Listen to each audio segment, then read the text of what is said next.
So eating around your workout, I jumped ahead and already spoke about this.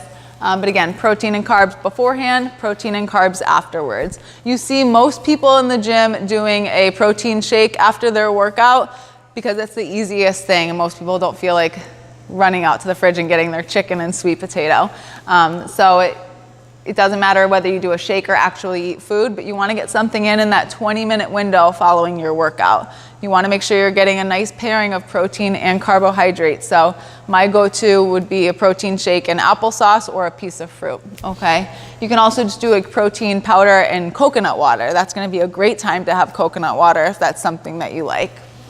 Is the higher glycemic fruit right before a workout? Yes. Bad, or is that, okay. No, you could do a higher glycemic fruit right before your workout, and right after your workout would be great times for that. What's the best source of protein? A whey protein over a soy protein, just because the soy proteins tend to have a lot of artificial ingredients in them. Less is more. So you want to be very wary of ingredients in your protein powder. Do your research. If it's not something that you're buying here and you're ordering it on Amazon or getting it at a supplement store, take a few minutes to look at the nutrition label, because the last thing you want to do is get a protein powder that's filled with all of this artificial nasty stuff when you're trying to improve your nutrition, okay? So like anything else, take a look at the nutrition label. And we already talked about some examples of what you could have. What about coffee? So really what this comes down to is, what do you put into your coffee, all right? Black coffee is not going to make or break your nutrition, but if you're adding a ton of creamer and sugar into your coffee, then that's a little bit of a situation, especially if you're having several cups throughout the day, all right? So just for reference, a Starbucks mocha frappuccino has 54 grams of sugar in it. That's wild. That's like a bottle of Coca-Cola. A Dunkin' Donuts light and sweet coffee has 34 grams of sugar in it and 12 grams of fat. That is like meal status, and it's certainly not gonna sustain you the way a meal would. The half-life of coffee, so that means how long does it last in your system? It's 8 to 12 hours, all right? So if you have your coffee at 3 o'clock in the day and you're trying to go to bed at 9 o'clock at night, you're still gonna have caffeine in your system. Even if you're like, no, it doesn't bother me, I don't feel it, it is in your system and it is going to affect your sleep. So a suggestion would be, if you are somebody who doesn't like black coffee and you have got to put something in there, try a little bit of almond milk. See if you can get rid of the sugar and the sweetener, and then it won't be as detrimental. Sleeping. So sleeping is crucial to your health, all right? It does play a role in your nutrition. So get this is crazy. When you do not get enough sleep, your hormone levels are going to be affected, all right? So your leptin, this is the hormone that makes you satisfied, is low.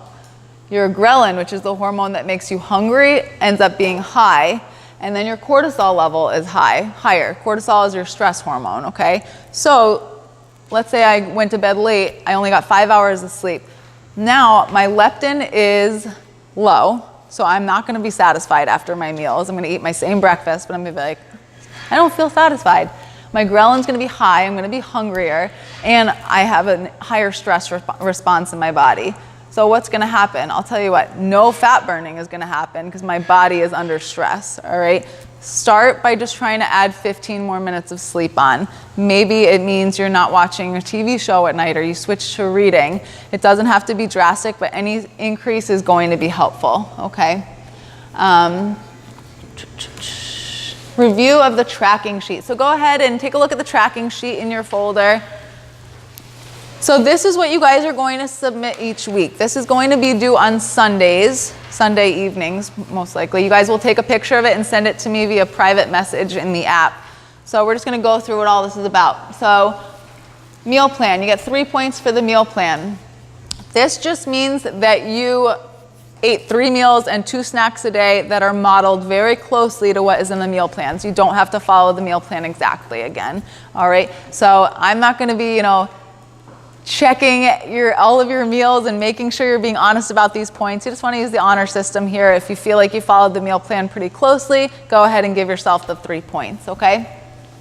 Post-WOD recovery meal or shake, are you getting something in that 20-minute window following your workout? If you are, you get a point. CrossFit or high intensity fitness, 2 points per day, okay? It doesn't have to be CrossFit class if you're somebody who doesn't come here or you've got a 3 times a week membership. You just want to be doing some kind of high intensity fitness, all right? It's going to be a little bit more than just walking the dog because I do want your heart rate to get up. So throw some burpees in there, increase that intensity in some way, okay? Something for stress relief. So this is on here because that cortisol hormone is going to impact your metabolic function. So you should really be doing something each and every day to help reduce your stress a little bit. For some people, that's reading. For some people, that's just coming to CrossFit. For other people, it's taking a walk outside, yoga, meditation, whatever it is for you. Take some time for yourself to help just dial the day back a little bit, get something in for stress relief. It's really important. Water, if you're drinking those 80 ounces, you're gonna get a point. If you're getting 7 hours of sleep, you're going to get a point. I do just want to say it's going to be like for Monday, did the night before I sleep for 7 hours, okay? And then omega-3 supplement. So I don't think I even talked about omega-3s. I think I skipped over it. So omega-3s come from your healthy sources of fat. You're going to find this in a lot of fish, okay? It is near impossible for us in the region that we're living in to get enough omega-3 from our diet. So everybody should be on an omega-3 supplement. The recommended dose would be 2 to 4 grams a day, 2,000 to 4,000 milligrams a day. So I highly suggest everybody take that. This is important for brain function, for joint health. It's actually the only supplement that CrossFit recommends people take. When you're getting your supplement, you want to make sure that it is, again, just like your protein, you want to make sure that it's coming from a good source. If you go to CVS and you look at all the options for omega-3s, you're going to see a lot of bizarre things. It's going to say like proprietary blends of omega-3 supplementation. It shouldn't say anything like that. It should just be EPA and it should just be, just the omega-3s in there. All right, selecting a winner.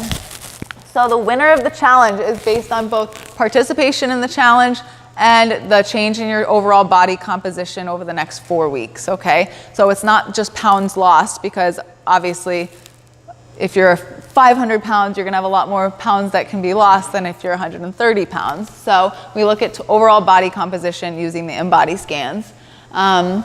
Like I said, the results are based on the percentages, not actual numbers. You've got to turn in your weekly tracking sheets every single week to be eligible to win, okay? This is just going to be a picture you take and send through the app. It's super easy. The winning prize is 1 free month of ongoing coaching, and there will be weekly prizes, so be on the lookout for how you win those, okay? So the timeline. Today we've got our kickoff seminar. Monday is our official start date.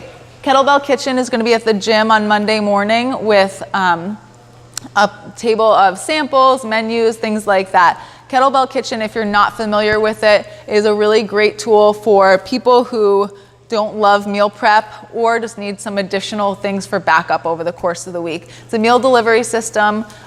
They deliver to our gym twice a week. We're not affiliated, they just deliver here. You order your meals about a week ahead of time. They drop them off here. All you've got to do is heat them up and eat them. It's fresh food, it's not frozen, so you do need to eat it within a couple of days of picking it up.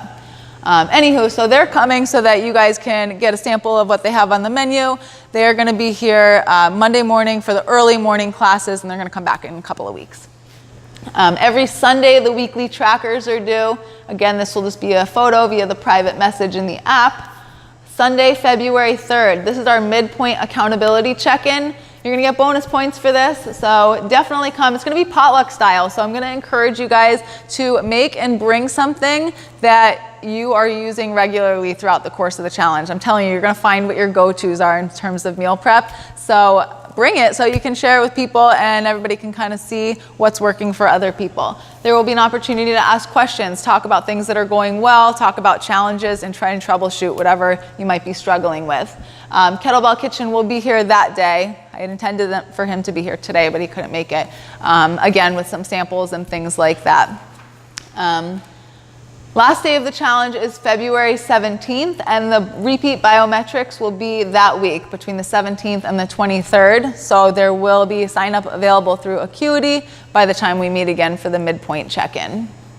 Again, you want to be on the lookout in the app for how to win weekly prizes, and I think that's that. So what questions do you guys have for me? Peter, you look like you have one. Meg? Is flax oil acceptable for omega-3? I'm sorry? Flax oil, is that okay for omega-3s? I don't know for sure. What is the name of it? Flaxseed oil? Flaxseed oil? I'd have to look at it. I'm not familiar, so I'll have to look. As opposed to fish. Okay, I would just check, if you have the bottle, I'll take a look at it, but just check how many milligrams you're actually getting from it. It may be that you need like a very large quantity to get the appropriate amount, but you can check the label. Peter, did you have a question? Yeah, a little more information, if you would, around early morning workouts. Yes. And what to do before and afterwards. So before your workout, you want to get a little bit of carbohydrates and a little bit of protein into the system. So do you currently do post-workout nutrition? I do a shake after the workout. Okay. Is it enough to just split it in half and do half before and half after? You don't even have to do half, about a third of your protein shake drink beforehand, but you're going to want to get some carbohydrates in there as well. So what I find works really well is to do, I'd get like the unsweetened applesauce and the Mott's squeezy packs. My son loves them too, so it works twofold for us. And I do one of those. It doesn't sit in your stomach. The volume is so small, and because it's essentially a liquid, it's very easily digestible. And what this is going to do is just provide your body with some energy to use for the course of your workout. And I will tell you, every single person, morning people included, who have started to do this, even though that initially they're like, no, I really don't like to eat first thing, they feel a difference in their workout. They really do. So I highly encourage you to get a little bit in there. And then after your workout, finish the rest of your protein shake, but you still want to get more carbs in then. So again, you can do more applesauce if you want. A piece of fruit is fine. Some people like to actually just go ahead and make their protein shake with coconut water, so you kind of get a 2-for-1 there. But you definitely want to get protein and carbs in before and after. Okay? Yes? Now, with us loading everything into the FitnessPal app, are we going to have target calories, or is it just going to kind of like... Great question. So no target calories. You're not even going to worry about that. You are going to aim for a balance with your macronutrients. So I'm not sure if you got the tips and trick sheet. You want to change your macro goals in MyFitnessPal to 40% carbohydrates, 30% protein, and 30% fat, okay? You don't need to stress about the calorie content. If you're using the meal plans as a guide in terms of the quantities, you're going to be taking in what you need to. Okay, so it's 40 carbs, 30, 30? Correct, yes. But if you go into the FitnessPal app and you put in whatever your goal is, it will tell you calories. Any other questions, guys? There's just something about scale in some of the paperwork I saw. Having a food scale is really helpful to weigh out your food so that you know what you're getting, as opposed to guessing what's 3 or 4 ounces. So primarily it comes from the proteins, really. I'm sorry? Mostly just for the proteins? I mean, not No, really everything. So like your nut butters, do you really know what 1 serving of peanut butter looks like? My guess is that if you've never weighed it before, you're probably taking in like 3 times as much as what you think you are. It's really sad, actually, the first time you do that. So the scale is really helpful. Again, just it goes along with that awareness of what you're taking in. So you can weigh out your sweet potato, weigh out your meats, your fats, all of it. Again, you don't have to get that detailed if you don't want to, but if you find that, okay, I'm not making as much progress as I'd like, it's time to start maybe looking a little bit more closely to the quantities that you're taking in. What is the appropriate time to have one of those mini perfect bars? As one of your snacks, or you can pair it as with part of a meal if like you're missing something. So what would that be a substitute for? Would that be the protein part or the... So it's a combination. So if you were to look at the macros on it, are you talking about the mini ones? I want to say there are 5 grams of protein, 6 grams of fat, and maybe like 4 or 5 carbs in one of the minis. So it's probably not going to be enough as a snack. You'd probably need a little bit more protein with it. So it's whatever you'd like to use, really. You could, add a little bit of turkey jerky or deli meat roll up, or if you have any other kind of lean protein available, like from dinner the night before, maybe a little bit of Greek yogurt with it, something like that. Yes? For the intensity fitness Yes. points, should we be trying to get 2 points every single day, or should we plan on some rest in there? So yeah, rest is really important. Great question.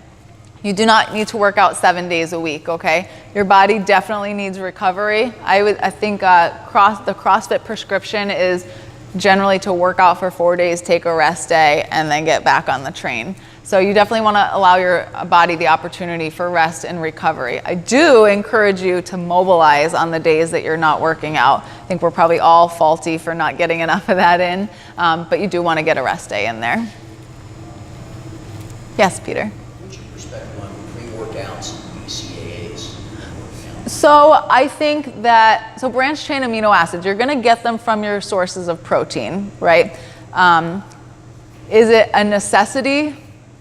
No, you don't. You should be getting enough of it from your workout. However, many protein powders market that, we have branched chain amino acids to make this a recovery protein. It's certainly not going to hurt you to get them in, but if you're eating a well-balanced diet, you shouldn't need those supplements. Did you ask me about pre-workout as well? So pre-workout is essentially like a coffee before you're working out. Some of them are loaded with additional things, so there definitely is a spectrum that you can look at. Is it just sugar that you should look for? Definitely check if there's a sugar content, but it really comes down to how you feel. Nick would probably be a good person to ask about this. There are certain pre-workouts that you can take and you're gonna feel like, what is laced into this pre-workout? Like you're gonna be itching while the coach is talking, like you don't feel good, okay? Generally speaking, you want to stick to something that is a little bit more natural as possible. What I liked to used to take is the SFH push, because it's really just B vitamins and caffeine. Again, there are other ones that have all sorts of other things in them. My suggestion is to stay as natural as possible with things. So if you do like to use a pre-workout, I'm a big fan of push. There's not a lot of crazy ingredients in there. I put my fitness pal up to my fitness tracker. Great, yes. And it adds calories onto the target. Yes. And everything else onto the target, which confuses it. So I suggest not logging your exercise in MyFitnessPal because it gives people a false sense of, I was on the elliptical for half an hour, so it's telling me I can eat 400 more calories, when that's not really what I want you to be doing. I want you to have I want you to be eating balanced every single day. And the reason is because your body should know what to expect. The way we all operate best when we know what's coming at us, right? Your body's the exact same way. So if you're changing up how much you're giving it every single day, it gets really confusing. So you want to pretty much be eating the same amount every single day. That's why the fitness is disabled in the HS. I'm sorry? Fitness is disabled in the app. You can't add. Correct. I would unhook it. Some people, like I had one client who told me that like her and her family members all like to look and see who's doing whatever fitness. If it's really important to you to log your fitness in there, do it. But when it's telling you like plus 399 calories for whatever, ignore it. Okay. Any other questions? Yes. I'm used to like the RP setup. Does the protein shake count as like a snack, or is that like a third, like a sixth meal? So exactly, yeah. I would have your protein shake as like have your 2 snacks plus the protein shake. On the days that you're not working out, you're just gonna leave out that protein shake. You're still gonna eat 3 meals and 2 snacks. Okay, good question. All right. Awesome. Well, if you guys think of any questions, please don't hesitate to let me know. One other thing I just want to mention, everybody at this point should have gotten an email from me last night. It may have come late, inviting you to the HSN app, okay? So if you haven't had a chance to go ahead and accept that and get squared away, go ahead and do that today. I sent directions to everybody on how to link MyFitnessPal to the app. It goes ahead and will pull in your compliance, so you can actually see a nice graph. That's how closely you're hitting your macros over the course of the next several weeks. Like I said in my email, there are a couple automated messages that go out. I can't seem to turn them off, so I apologize that they sound really corny. Ignore them. They're the last of the automated messages, I promise. And the other thing I want to mention, so Monday, when the challenge starts, there are going to be some videos in the app. Every week, there's going to be new content in the app. I really encourage you to watch it. They're short, but they're really helpful, just like simple tips and tricks that might make life a little bit easier for you. So make sure you watch those. There will be the group message board, so participation isn't mandatory, but I encourage it. It's fun. We had a good time with it last time around, and that's where my messages to you will come through as well. I would suggest putting that app on your home screen of your phone and enabling the notifications just so that you don't forget to log in there, okay? Again, if you think of any questions, don't hesitate to let me know. I'm really excited for you guys. I think it's going to be great. We saw people really do well last time around and maintain their results, which is the most important thing to me. So I'm excited to be working with all of you. I appreciate you taking your time in the middle of the day on a Saturday to come out. And I wish you the best of luck. And I'm here for you if you need anything. Please don't hesitate to ask. Okay, I'm here as a resource for you. All right, guys, have a good one. Thank you so much. You're all the grocery store.